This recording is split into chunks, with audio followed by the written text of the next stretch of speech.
तो कहानी की शुरुआत में गांव में एक शराब के अड्डे को दिखाते हैं, जहाँ पर काफी लोग वहीं बैठकर दारू पी रहे होते हैं और रात के करीब 11 बजे तक भी ये शराब पी रहे होते हैं। फिर सीन जाता है सुबह अगले दिन का, जहाँ हम इस अड्डे के ओनर की डेड बॉडी को देखते हैं, जिसका नाम है बाबूलाल, और वो रस्सी से लटका हुआ होता है, जहाँ फांसी के जरिए बाबूलाल की मौत हो गई है और साथ ही बाबूलाल के हाथ में रस्सी होती है। अब पिछली रात को 11 लोग थे दोस्तों जो उस शराब के अड्डे पर थे। उन्हें पुलिस स्टेशन में बुलाया जाता है, जहाँ पर सभी का इन्वेस्टिगेशन होता है शुरू। वहीं पर हम उस पुलिस स्टेशन के नए एसआई संतोष को भी देखते हैं, जिसने 2 दिनों पहले वहाँ पर अपनी पोस्टिंग ली है। और तभी वहाँ का हेड इंस्पेक्टर उससे पूछता है, क्या मैंने आपके बारे में जो सुना है वो सच है? तो संतोष भी कॉन्फिडेंस के साथ कहता है कि जी हाँ, मैं 10 दिनों के अंदर ही सभी केसेस सॉल्व कर देता हूँ, और इतना समय ज्यादातर केसेस के लिए काफी होता है। अब दोस्तों वहाँ के सभी ऑफिसर्स को संतोष की ये बात याद होती है। कौन सी बात? यही कि 10 दिन में केस सॉल्व हो जाता है, और अब सभी संतोष को केस सॉल्व करते हुए देखना चाह रहे होते हैं कि किस तरह ये काम करता है, जिस वजह से बाबूलाल का केस संतोष को ही दिया जाता है। आगे संतोष केस की इन्वेस्टिगेशन में शराब के अड्डे पर भी पहुंच जाता है, पर वहाँ पहुंचते ही शराब की बदबू उसे इतना परेशान कर देती है ना कि वो वही उल्टी कर देता है। तभी हम इसके पीछे का कारण जान पाते हैं। असल में बचपन में संतोष के पिता एक बहुत बड़े शराबी थे, जो रोजाना शराब पीकर संतोष की मां को मारा करते थे। इससे तंग आकर एक दिन उसकी मां ने अपनी जान ले ली। संतोष को ये सारी बातें याद आने लग जाती है, और फिर वो वापस पुलिस स्टेशन लौट आता है, जहाँ वो सभी 11 लोगों की इन्वेस्टिगेशन करने वाला होता है। शुरुआत होती है सुनील से। संतोष उसे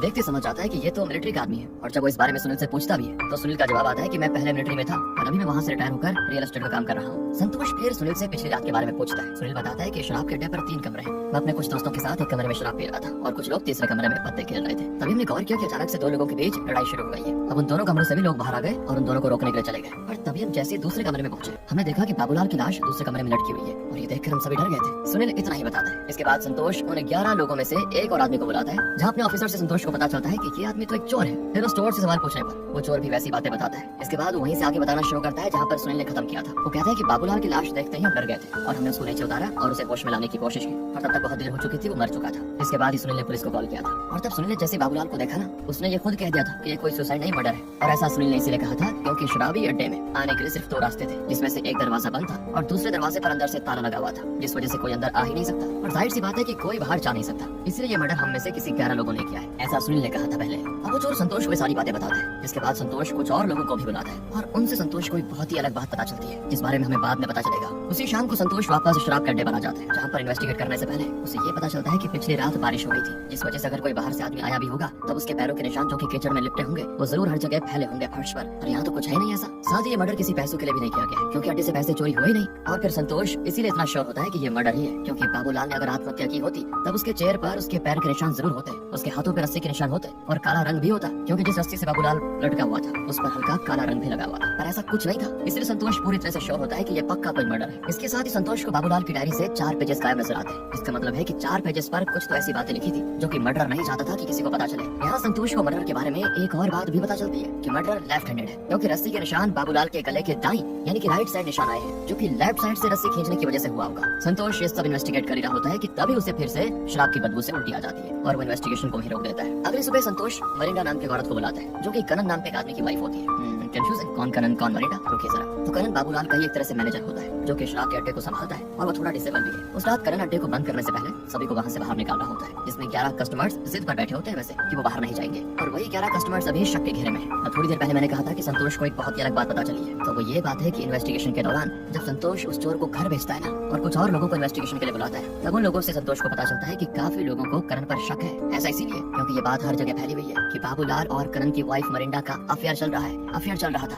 और काफी हद तक करण को भी इस बारे में पता था, और हो सकता है कि इसी वजह से उसने गुस्से में ये कांड कर दिया। यहाँ तक कि कुछ लोग संतोष को बाबूलाल की ऑनलाइन प्रोफाइल भी दिखाते हैं, जहाँ पर मरिंडा ने बाबूलाल की पोस्ट लाइक भी किया होते हैं, जो कि एक तरफ से इशारा है कि दाल में कुछ तो काला है। खैर इस वक्त मरिंडा को देखकर संतोष भी उसकी तरफ थोड़ा अट्रैक्ट होने लगता है, क्योंकि मरिंडा खूबसूरत तो है ही, और यहाँ पर हमें ये भी पता चलता है कि एक दिन मरिंडा जब शराब के अड्डे पर आई थी तब वो वहाँ आते ही बाबूलाल से बातें करने लगी थी। उस वक्त वहाँ पर करण भी था, और उसने उससे पहले बाबूलाल से बातें करना शुरू कर दिया, जिसको देखकर सभी करण पर हंसने भी लगे और उससे कहने लगे कि मरिंडा तुम्हारी बीवी है या फिर बाबूलाल की, जिसको सुनकर करण को ठेस आ गई, और फिर उसने घर आकर मरिंडा को बहुत मारा भी। इसके बाद करण को मरिंडा पे होने लग गया शक, और इसी वजह से वो उसे लगभग रोज मारने लगा, जिस वजह से मरिंडा गुस्से में आकर अपनी सहेली कल्याणी के घर जाकर रहने लगी, और अभी वो करण से लगी रहती है। ये सब बातें मरिंडा संतोष को बताती है। इसके बाद संतोष करण को भी बुलाता है और उससे पूछता है, तो करण कहता है कि बाबूलाल एक नंबर का ठरकी था, और सभी की बीवी पर लाइन मारने की कोशिश किया करता था, और फिर उनके साथ धीरे धीरे अफेयर भी करता था। करण तो यहाँ तक ये भी कहता है कि मरिंडा की दोस्त कल्याणी के साथ भी बाबूलाल के अफेयर थे, और कल्याणी का पति इस चीज को नजरअंदाज लिया करता था। हालांकि इन बातों को सुनने के बाद भी संतोष का शक करण पर ही होता है, क्योंकि एक करण ही है जिसके पास बाबूलाल को मारने की ठोस वजह है। अब हमें एक फ्लैशबैक दिखाते हैं जहाँ पर उसी मर्डर वाली रात सभी करण पर ही शक कर रहे होते हैं, क्योंकि बाबूलाल और मरिंडा के अफेयर वाली बात सभी को पता होती है। हालांकि करंट में दोस्तों जब संतोष मरिंडा से इस अफेयर के बारे में पूछता है तो वो उसे झूठ कह देती है कि ऐसा कुछ भी नहीं है। अब यहाँ पर फ्लैशबैक में दिखाते हैं कि करण समझ जाता है कि सभी को उस पर शक हो रहा है, इसलिए वो सभी से कहता है कि मैं मानता हूँ कि जिस रस्सी से बाबूलाल को फांसी लगी है वो रस्सी मैं हिलाया था, और ये कोई हैरानी वाली बात नहीं है क्योंकि इस अड्डे का सारा सामान मैं खुद हिलाता हूँ। साथ ही अगर तुम सभी को याद है तो तुम लोगों को मैंने शराब दी थी और बाबूलाल को भी मैंने शराब दी थी, तुम्हें याद होगा उसके बाद में तुम्हारे साथ बैठ गया था। तो ऐसा कैसे हो सकता है कि मैं बीच में निकल गया और बाबूलाल को फांसी लगाकर मार दिया? नहीं, ऐसा नहीं है। ये सुनकर बाकी लोगों को भी करण की बात सही लगती है, क्योंकि करण सच में उनके साथ ही बैठा हुआ था। अब हम संतोष को देखते हैं जो करण को घर भेज देता है और मरिंडा से कुछ पूछने के लिए उसके घर जाता है, जहाँ पर वो मरिंडा से थोड़ा बहुत फ्लर्ट भी करता है। इस दौरान मरिंडा उसे कुछ बातें बताती है कि मर्डर वाली रात मैंने शराब के अड्डे की तरफ एक आदमी को जाते हुए देखा जिसके बाल छोटे थे। ये सुनकर संतोष मरिंडा से और सवाल पूछने लगता है और फिर मरिंडा जवाब देने के बदले संतोष से इनडायरेक्टली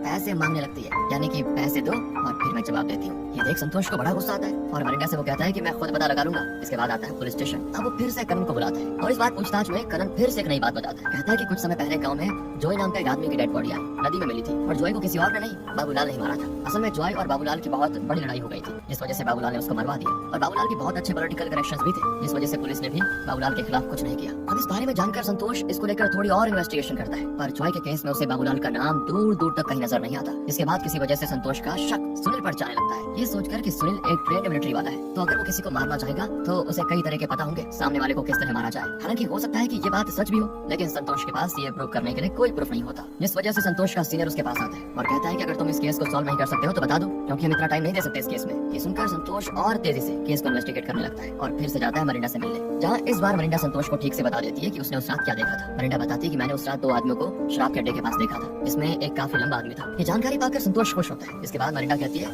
मैंने उस दिन आपसे पैसे इसीलिए मांगे थे ताकि मैं अपने घर के लिए कुछ सामान ले सकूं, क्योंकि मुझे करण से कुछ पैसे नहीं मिलते इसीलिए, और आपको ऐसा लगा कि मैं पैसे इसलिए मांग रही हूँ ताकि उसके बदले में आपको सच बताऊं। ऐसा नहीं था। ये सुनकर संतोष मरिंडा से गलतफहमी के लिए माफी भी मांगता है और चला जाता है वहाँ से। दूसरी तरफ हम करण और सुनील को देखते हैं जो अचानक से एक जगह पर मिलते हैं और बात करते हुए करण सुनील को ये भी बताता है कि मैंने बाबूलाल को जॉय की लाश को ठिकाने लगाते हुए देखा था और बाबूलाल ने मुझे उस वक्त देख भी लिया था और उसने मुझे धमकाया उसके बाद कि मैं कहीं जाकर ये सच ना बता दूं, इसी वजह से मैंने किसी को कुछ नहीं बताया। तब सुनील करण से कहता है कि तुमने ये बात मुझे पहले क्यों नहीं बताई? मैं अभी सुन रहा हूँ तुम्हारे मुंह से। और तुम्हें पता है जॉय के सौतेला बेटा अपने बाप के मर्डर को ढूंढ रहा है, जरूर वो अपने बाप के मर्डर को मार डालेगा। और फिर सुनील को ये बात याद आती है कि उसे जिस आदमी ने ये बात बताई थी ना कि जॉय का सौतेला बेटा अपने बाप के मर्डर को ढूंढ रहा है, उस आदमी ने तब ये भी कहा था कि जॉय का बेटा पुलिस में है और शायद उसका नाम संतोष है। ये बातें समझ में आते ही सुनील समझ आता है कि जॉय का सौतेला बेटा कोई और नहीं पुलिस ऑफिसर संतोष ही है जो इस वक्त केस को इन्वेस्टिगेट कर रहा है। करण भी सच को जानकर बिल्कुल हैरान हो जाता है और सुनील और करण का शक अब संतोष पर जाता है कि शायद संतोष ने किसी न किसी तरह बाबूलाल को मारा होगा ताकि वो अपने पिता की मौत का बदला ले सके। इस बारे में खोजबीन करते करते दोनों को शराब के अड्डे के पीछे कुछ सिगरेट्स भी गिरी हुई मिलती है, जो कि वही सिगरेट्स हैं जो संतोष पिया करता है। अब क्योंकि अड्डे पर सिर्फ शराबी लोग आते हैं और वो बाहर खड़े होकर क्यों सिगरेट पीएंगे, तो जरूर ये सिगरेट किसी बाहर वाले का और शायद संतोष का है। अब करण और सुनील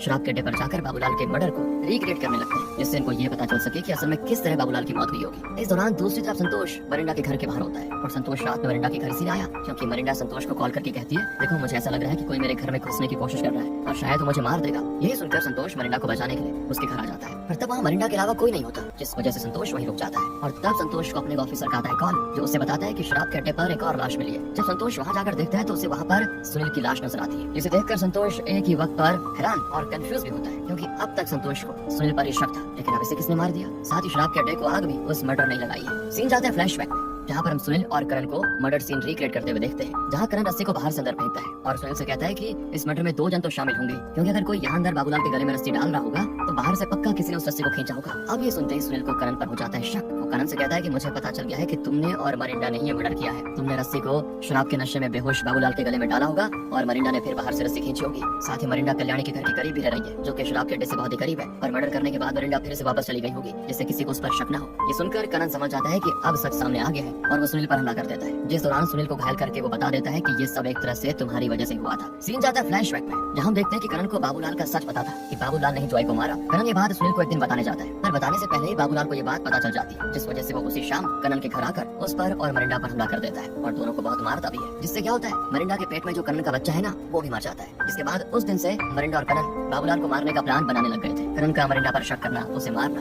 जिसके बाद मरिंडा कल्याणी के घर रहने लग गई, ये सब प्लान का हिस्सा था। और अब करण सुनील को ये सारी बातें बताकर उसे मार डालता है और शराब के अड्डे को जलाकर भी राख कर देता है और आता है सीधा मरिंडा के पास, जहाँ मरिंडा करण को भाग जाने के लिए कहती है, पर तब तक वहाँ संतोष भी आ जाता है, क्योंकि उसको ऐसा लग रहा था कि कहीं मर्डरर मरिंडा पर ना हमला कर दे। तब संतोष को लगता है कि घर में मर्डरर है, इसीलिए वो घर की तरफ गोली चला देता है और वो गोली जाकर लगती है मरिंडा को, जिससे वो वहीं पर बेहोश, और उससे पहले करण वहाँ से भाग जाता है। अब दोस्तों मूवी के एंडिंग सीन में मरिंडा को बेहोश दिखाते हैं और संतोष उससे कहता है कि हमें बाबूलाल और सुनील का मर्डरर करण मिल चुका है और इस काम में जिसने उसका साथ दिया था, मतलब करण का, वो हमें नहीं मिला है। यही कहते कहते संतोष मरिंडा का हाथ पकड़ने लगता है, जिससे हम समझ पाते हैं कि संतोष को ये बात पता है कि मरिंडा ही करण का साथ दे रही थी, और शायद हो सकता है कि करण ने सभी जुर्म अपने सर ले लिए हो और मरिंडा को छोड़ देने के लिए कहा, और इसीलिए संतोष मान भी गया, क्योंकि संतोष एक तरफ से मरिंडा की तरफ अट्रैक्टेड भी है और उसे पसंद भी करता है। जो भी हो, सच सामने आ चुका है और इसी के साथ ही कहानी हो जाती है खत्म।